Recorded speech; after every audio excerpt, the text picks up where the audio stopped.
Terrarian in the Dungeon, Chapter 50, Fan Fiction, by Azazyel. Please subscribe to this YouTube channel for listening and patreon.com/Azazyel to read all of his stories. With Heath gone, I was able to finally sit down with the rest of the girls and just relax while eating a delightful thick stew made by Beatrice for dinner. Anyway, how's Belle's progress looking? I mean, she is close to leveling up, right? I asked Hestia in particular as Belle just wryly ate a dinner roll as her goddess rolled her eyes. Belle is being too anxious.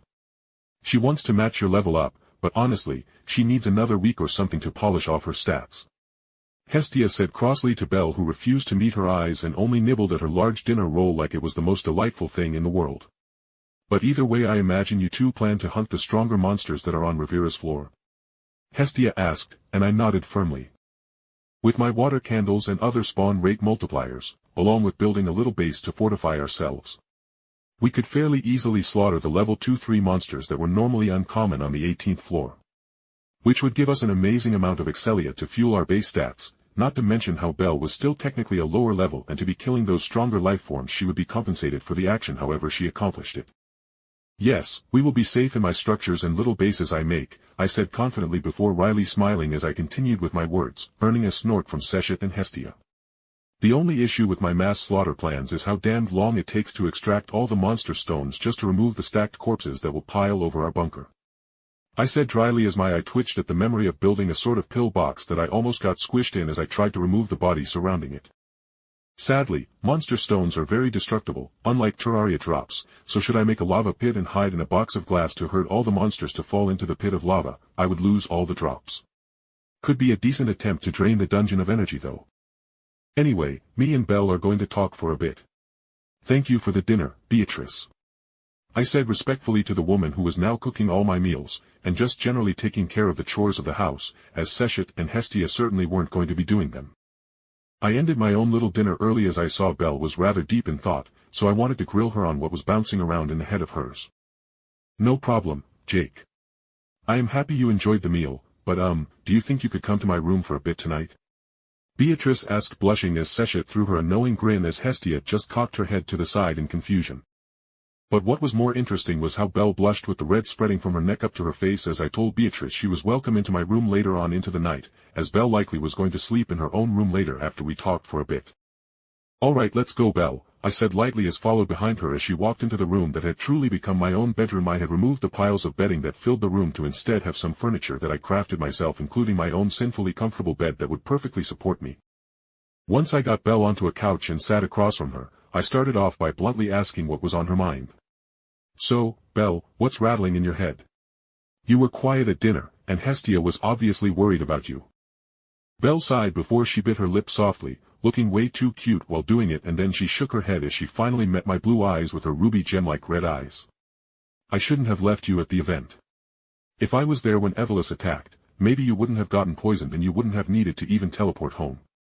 Belle spoke, and I wanted to facepalm and tell her she would have likely been deadweight as the psychos wouldn't have batted an eye at killing or using her as a hostage, but I knew Belle would just get stubborn if I denied her and tried to keep her safe. Yeah, no, she was the world's protagonist and was thus destined to be fate's chew toy until she reached her full potential. So, attempting to keep her safe was impossible. Maybe so. But I needed you to go to the guild to get the money for the event, back home safely, as no one knows you really, whereas I am already a celebrity of Orario apparently. Not to mention Evelys is supposed to be long dead by now. I said, grimacing as Evelys wasn't supposed to raise its head for a couple of months at least, according to the Ace timeline in the Sword Oratoria stuff. But me being a silver bullet that could wipe Orario off the map is too much of an interesting target for them to ignore and allow me to grow outside of their control. So, if something happens next time, I will trust you to have my back, Belle. I finished as I gave Belle a reassuring smile. My words had definitely touched Belle as she literally leapt over the table separating our two couches and got me into a tight hug. Thank you for believing in me, Jake, Belle whispered into my neck as she held on to me, and I just chuckled softly as I patted her bare back, as she was still wearing that backless dress. Apparently, Asa's style of clothing had infected Orario, as backless dresses or even virgin killer sweaters were modeled after her style of dress. Ace and the rest of the high-level adventurers of Orario were no different from my old world's mega celebrities who would push people to wear their branded clothing to try to catch a bit of their idol's glow. Or whatever other reason they used to get people to pay stupid amounts of money to wear Supreme and other stuff. So, with Ace being Belle's idol, I wasn't surprised she was wearing clothes that kind of matched her style, even if the colors were almost completely flipped in darker colors and highlights.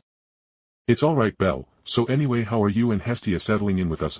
I said, grunting a bit as Belle was completely latched onto me, so I just gave up and laid down across the couch as she laid atop my chest while lifting her head so her ruby eyes could stare up at me like the times she would snuggle up to me when she gets lonely, as she and Hestia began sleeping separately.